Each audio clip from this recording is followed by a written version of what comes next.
Good morning, all of you. I'm Dr. Kanade, and today we will wrap up our first unit with a discussion about the assignment 1. And this assignment is a written assignment. I mean, you have to write the answers of to this assignment on your notebook or pages or whatever, and you have to scan those and submit it on Moodle.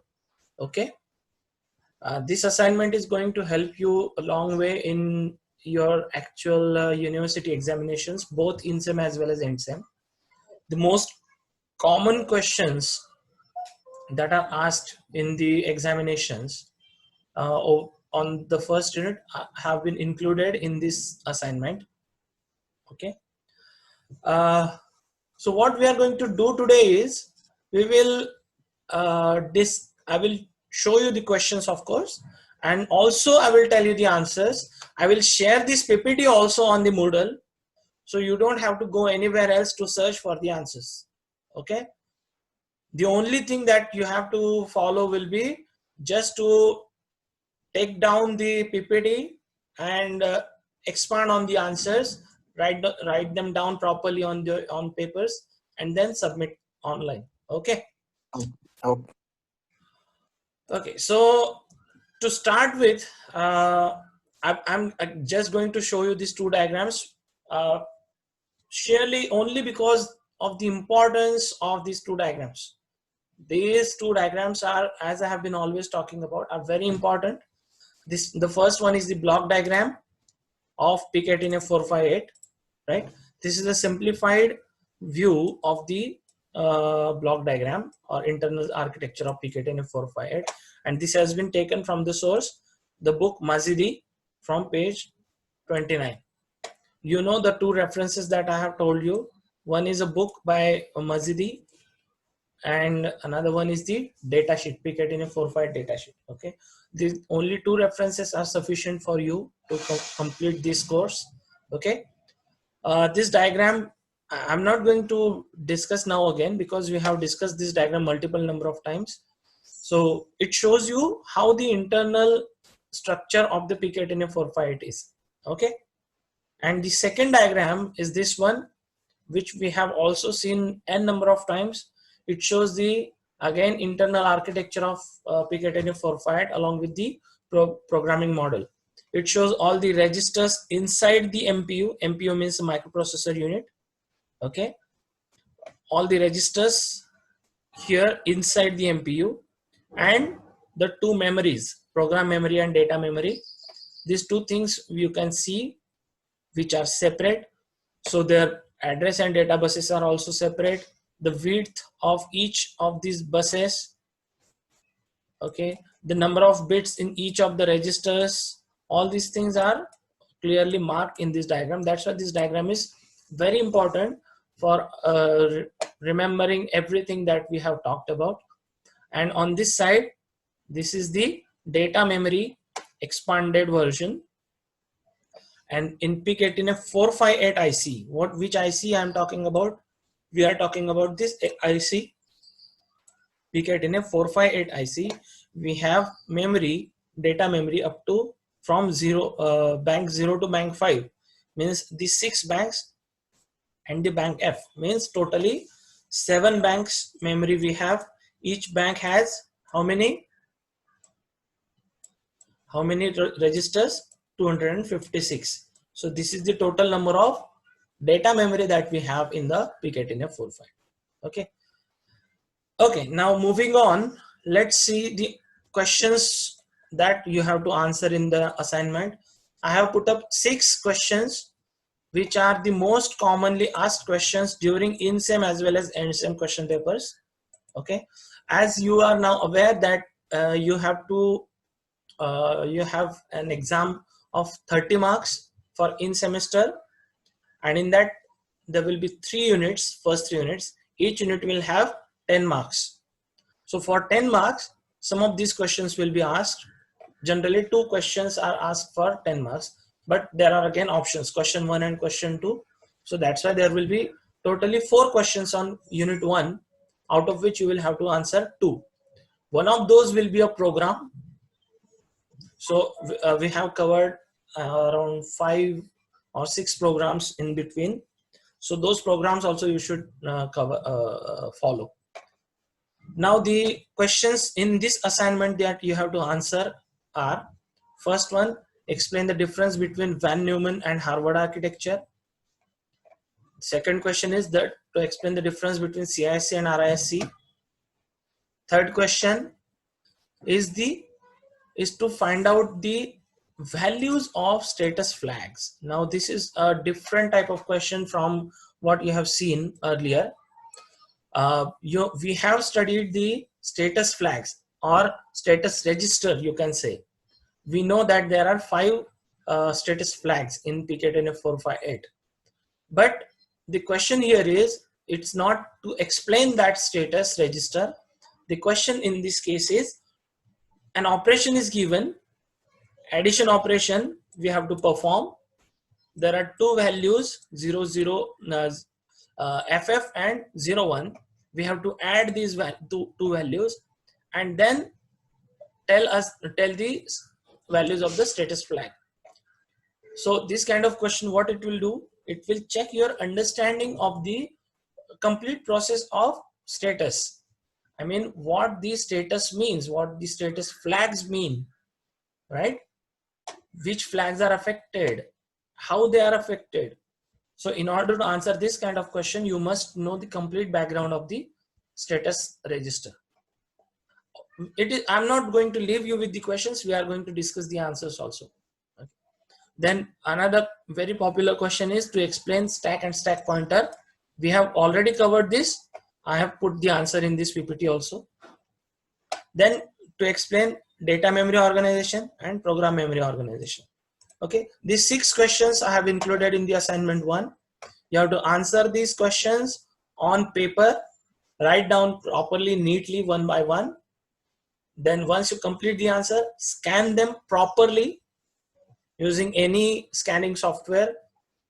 If you have remote cam scanner, doesn't matter, you can use Adobe Scan. And then yes, and then you can upload the answer on Moodle in form of one single PDF. Okay, now let's move on to the answers to these questions. RISC versus CISC. This is not new. Again, I'm telling you, this is not new.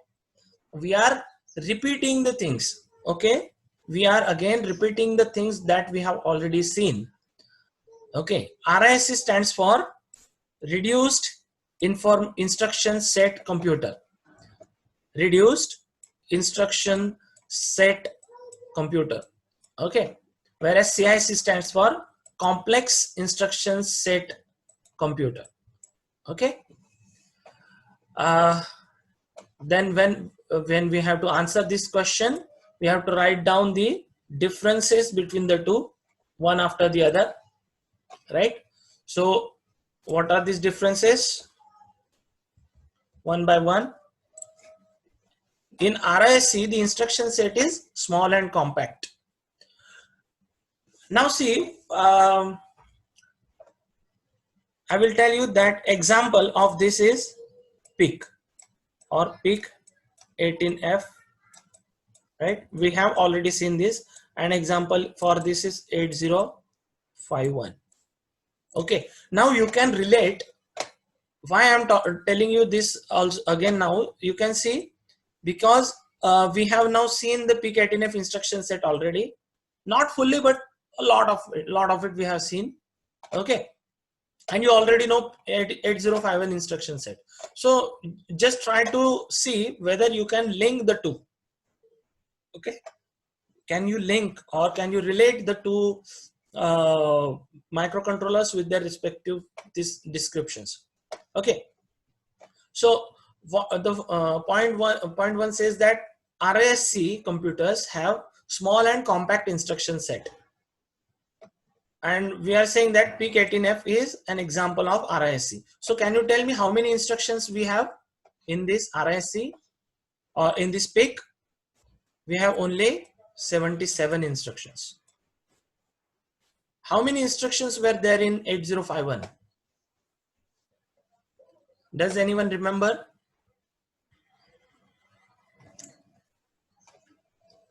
It was a large instruction set. It was a large instruction set. Does anyone remember how many instructions? Maybe roughly. Let's say you don't know the exact number, but in general or roughly how many instructions were there? Do you remember?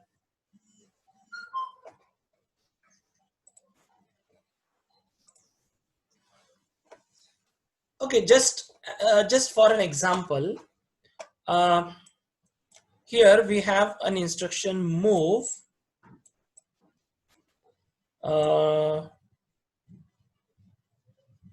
WF.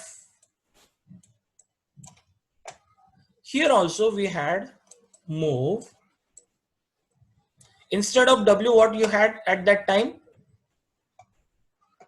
You had A. A, right? A. So if you wanted to move the data from A to some other register, which instruction you used? You used move instruction, right?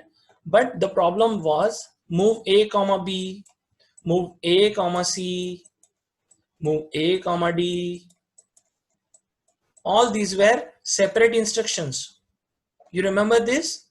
All these were separate instructions in that case, each having a separate opcode. In this case, you have a single instruction. It means a single opcode. You have a single opcode for this instruction. The operand of this instruction will change. Okay, so that's how the number of instructions in this case is quite small. In RISC, the number of instructions is quite small, whereas CISC there are a lot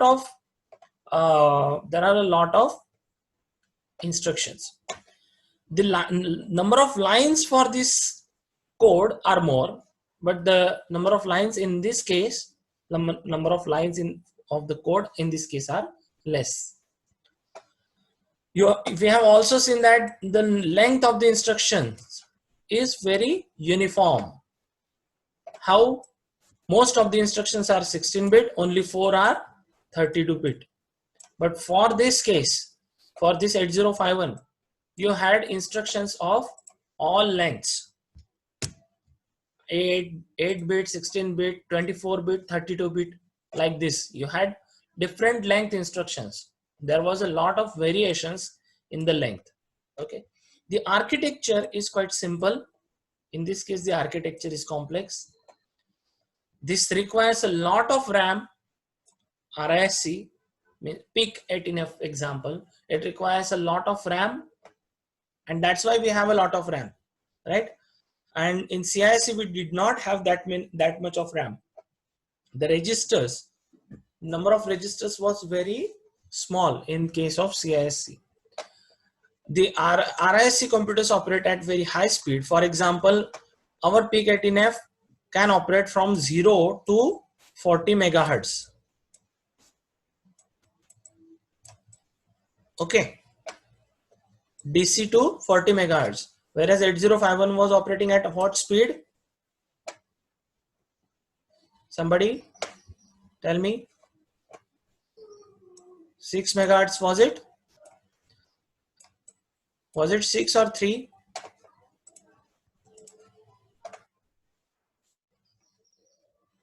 Okay, you can see the speed difference is very huge. RISC operates at very high speed.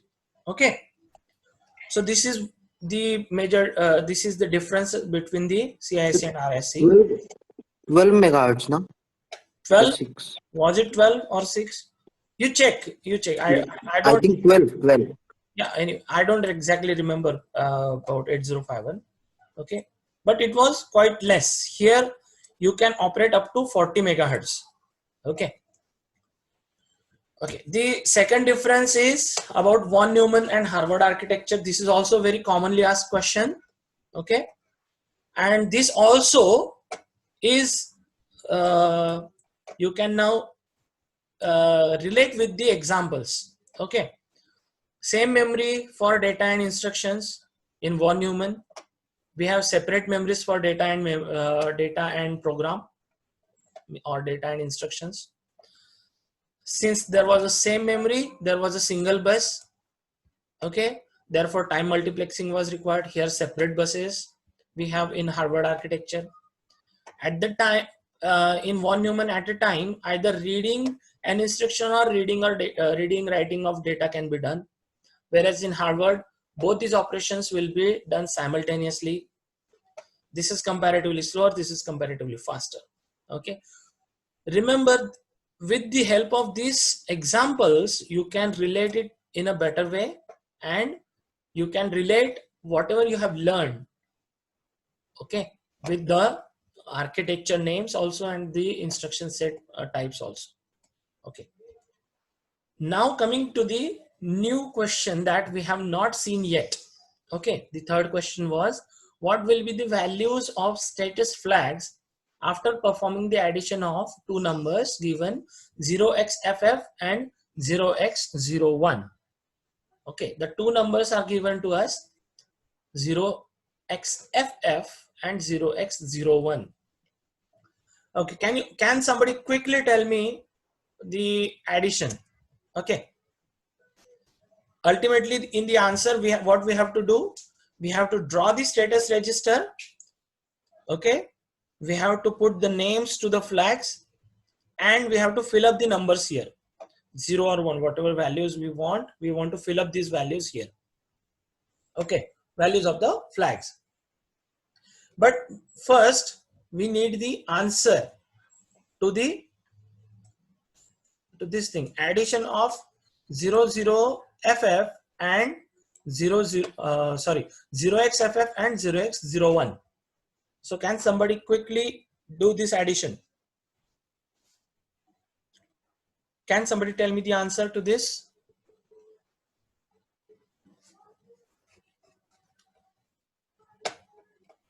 It's not that difficult. You see, you should be able to do it quickly.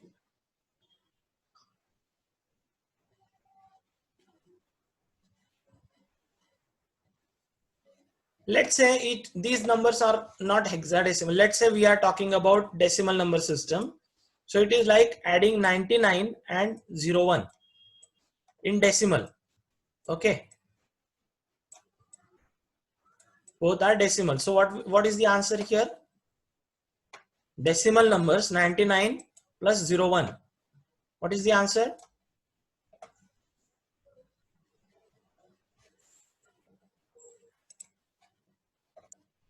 अरे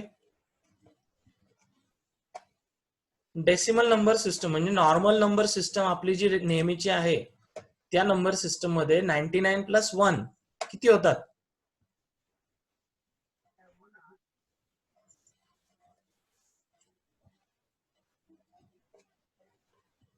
None of you can answer this question.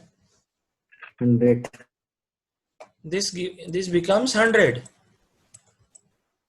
Okay, so but if I want to specify the answer only in 2 digits, okay, I don't have space, so the answer will be, answer is actually 0 with a carry of 1.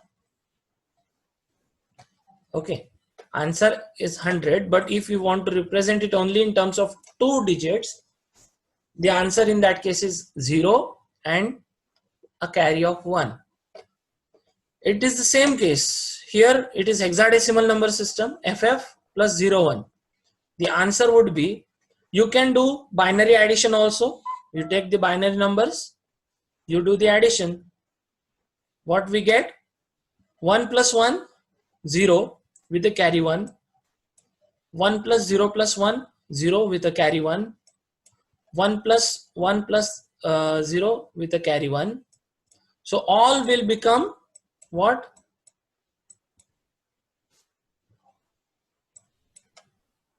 All of these numbers will be 0. The addition will be 0 with a carry of 1.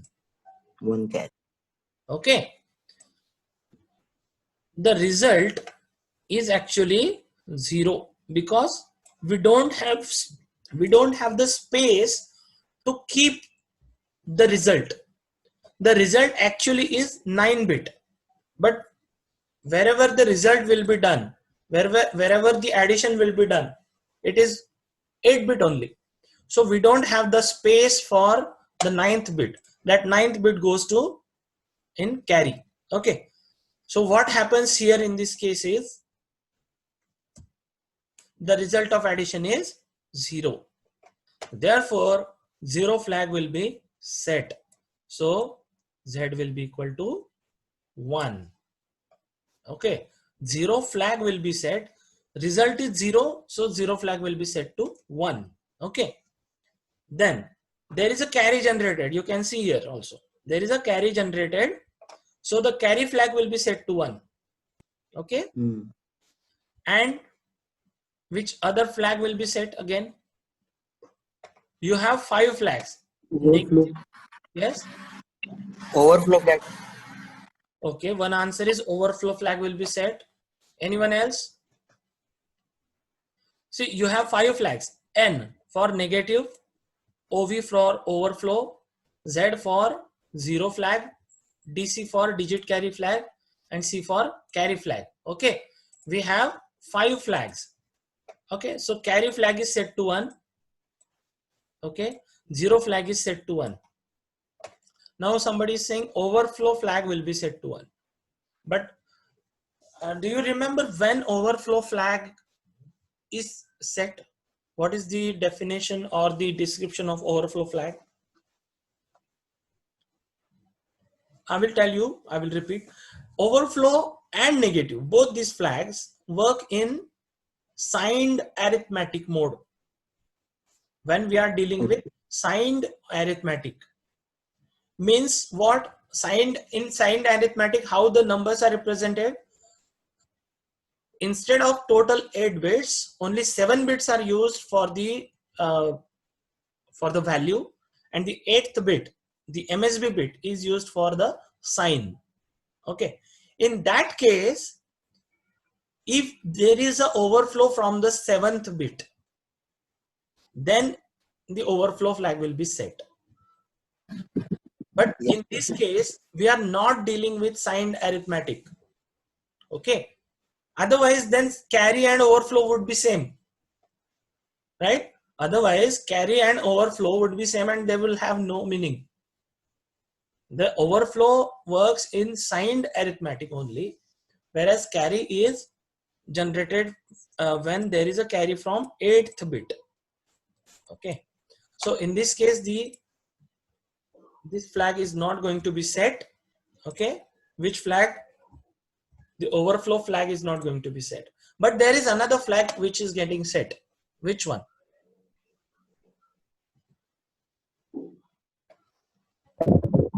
Digit carry. Digit carry is getting set because there is a carry from this bit to this bit, right?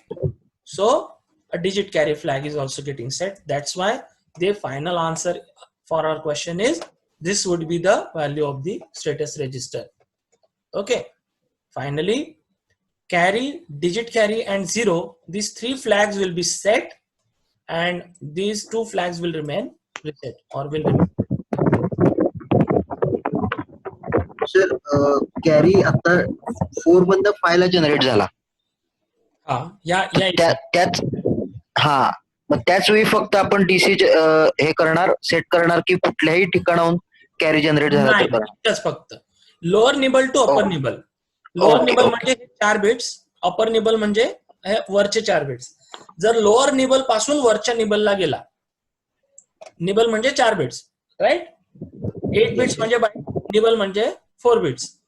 So if the carry is generated from lower nibble to upper nibble, म्हणजे ह्या 4th bit पासून 5th बिटला जर carry generate झाली असेल तर DC set होईल. Okay. Okay. So the next very important question, we have already covered this. I have just put this for the sake of completeness because I'm going to share this PPT on Moodle directly to help you answer all your questions, is to explain stack and stack pointer. Okay. This question, the answer to this question is not available in. Sir आवाज गेला तुम. Yes. Hello. Am I audible? No. Yes, can you hear me? Hello. Hello, can you hear me? हा sir येते येते. Yes, sir. Okay. Okay. The answer to this question is not available in the Mazidi book also. Okay, this I have extracted from the PPKTNF data sheet. Okay, what we have to explain in this question? The question is about to explain stack and stack pointer. Okay, so in this question you must draw this diagram. It's not really a diagram, it's just showing a register where you have these 5 bits SP0 to SP5 standing for stack pointer 0 bit, stack pointer 1, 2, 3, 4, 5 bits. Okay, 5 bits of stack pointer. Okay, and there are 2 bits STK UNF and STK FUL. STK for stack, FUL for full, and STK for stack, UNF for underflow. Okay, so these 2 bits are there, stack full and stack underflow. Okay, these are 2 additional bits in the stack pointer register. When we want to discuss about stack, we must say that it is not part of program or data memory. It means that it is a separate memory. Okay, it is a separate memory. How much memory? It is a 31 word by 21 bit space. Means what? 31 word means 1, 2, 3, 4 up to like this 31 locations we have, and in each location how much can you save? These are on at each location we can save 21 bits. Okay, remember this again. At each location we can store 21 bits, and how many locations we have? 31 locations. Now again you have to take a look at this. The location address starts from 00000 and it goes to 11111. So it means from 0 to 31 locations. So locations, actually you can say there are 32 locations, 0 to 31, right? So ideally when you count, you should count 32 locations. But remember, in the location 0 here at the bottom, you cannot store anything. At location 0 you cannot store anything. It is just a logical location, you can say. It is just a location where nothing will be stored or nothing can be stored. Okay, that's why the total memory is 21 bit by 31 word space. Okay, this is a separate memory. Remember, it is not part of program or data memory. This is the distinction between PIC18F and 8051. If you remember, in 8051 you have to declare the top of stack. You have to declare a separate section of your regular memory as stack memory, and you would use the same memory for stacking up. Okay, but in this case we have a separate memory. The disadvantage is the amount of this separate memory is fixed. The amount of this memory is fixed. Only we have 31 locations. So what we can do, this will allow us combinations of up to only 31 calls and interrupts. What are these calls? Actually, call is the process when we stop current execution, we go to some other location, we execute section of that program, and then we come back to the next instruction where we stopped. That is called the subroutine. To allow this to work, we use the call instruction, and during that call instruction we need the stack. Also at the time of interrupt we use the stack. As we have only up to 31 locations which we can store in the stack, that is the amount of limited calls or interrupts which we can use in our program. The pointer, of course, as we said, it is only a 5-bit. See here, okay, it is only a 5-bit pointer. So 00000 to 11111. On reset or at the start of the microcontroller, the stack pointer is initialized at 0. Okay, and this pointer always points to the top of stack. What is top of stack?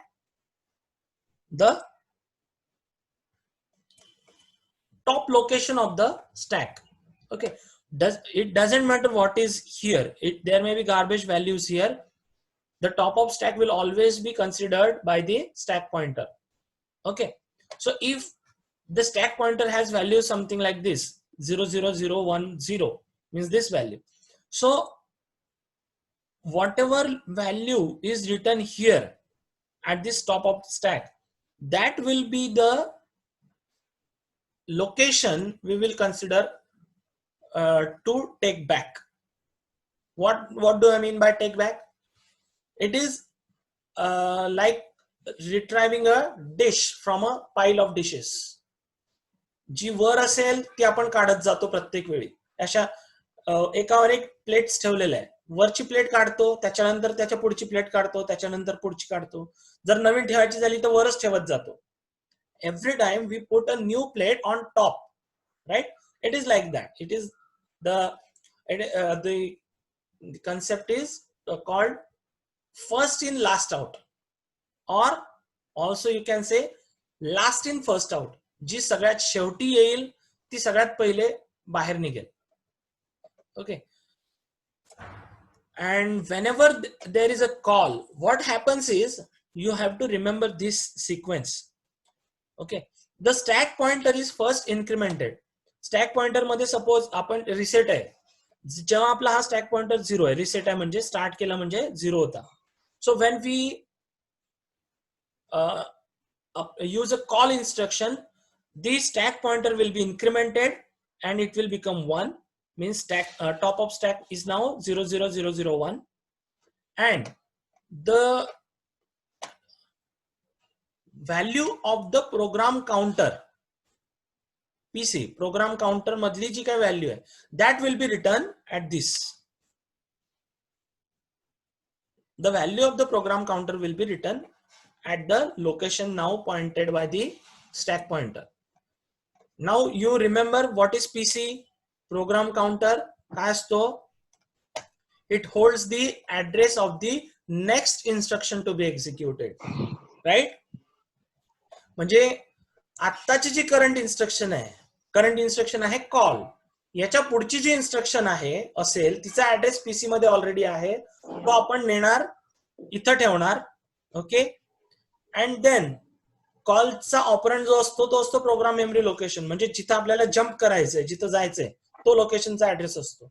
So that address will now be loaded to PC. Means what? The program execution will go to that location, it will execute there, and then there will be a return instruction, and that return instruction will do this. At the end of the subroutine there will be a return instruction, and what it will do, it will copy the RAM location indicated by stack pointer. Means this stack pointer ची value ही आहे आपल्या या case आपण जेव्हा example घेतलं तेव्हा 1. मग ही जी काय value आहे, this value will go to PC. Okay, this value will go back to PC. Means now the PC is holding that PC is always holding the address of next instruction to be executed. So PC will hold this address, means the original sequence madla next instruction's address, and the stack pointer will also be automatically decremented, means stack pointer will again become 0. So remember, call and return, these two instructions should come in a pair. If there is a call instruction, there has to be a return instruction associated with it. We are going to see these in details in our next unit, in the second unit, when we talk about the jumps, branch instructions, and call and subroutine instructions. Okay, so we are going to see these things in detail in there, how this call and return will work along with their examples. Okay, So this is all you must write down when you are discussing the stack and stack pointer. Okay. The last two questions are about explain the data memory or RAM memory organization. You have to draw this diagram. Okay. You have to show these banks. This unused space is also important to be shown. And this section is very important. Again, you must show this section. Okay. I have taken this diagram from this data sheet. You have this available online also. Also on Moodle, you have this available. Remember these addresses 0025F and 602FF. Okay. Here and here and here. You must note down this. You must write down these addresses. Okay. And for the program memory organization, you find out that answer completely on your own. It is also available in our previous PPT, but you just go through it and find and write down. Okay. So these are the 6 questions that you have to write down properly on paper. Write down question answer clearly. Scan them with any software you have. Make a PDF and then send that PDF, submit that PDF as one single file on Moodle. Okay.